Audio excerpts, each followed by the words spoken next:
Welcome. In front of me I have ASUS Zenfone 8 and today I'll show you how you can join to the Android beta program.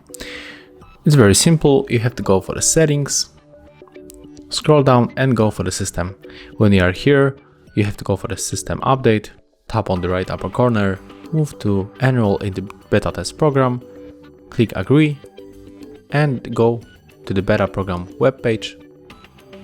We have to become an ASUS member. So let's begin with Google account, for example. Choose your account, click OK.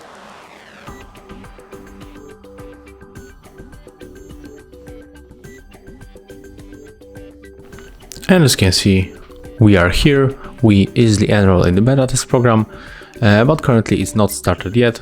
Of course, it's new device, so we have to wait. And if it starts, you will get the notification that you can download the new beta Android version.